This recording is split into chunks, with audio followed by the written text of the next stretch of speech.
Hi friends, చూడండి ఇవాళ పొద్దున్నుంచి వర్షమే. చినుకులు పడుతూనే ఉన్నాయి. చూడండి ఫ్రెండ్స్, వర్షం చినుకులు.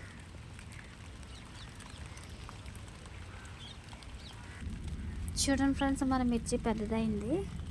అండ్ ఇక్కడ ఉంది కదా,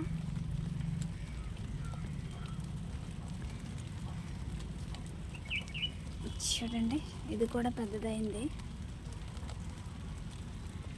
బట్ ఇంకేమీ రాలేదు ఫ్రెండ్స్. పూతంతా రాలిపోయింది. చూసారా, పూత లేదు. పూత ఇలా పండిపోయి రాలిపోతుంది.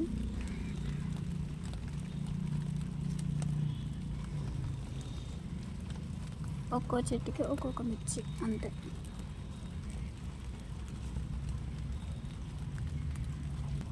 చూడండి ఫ్రెండ్స్, ఆకు వచ్చేసింది. చూసారా ఎంత అలా ఉందో గుజ్జుగా. ఫ్రెండ్స్, మన మినుములన్నీ పండుతున్నాయి. చూసారా, నల్లగా అవుతున్నాయి. ఇవి నల్లగా అయితేనే పండినట్టు అంట ఫ్రెండ్స్. చూడండి.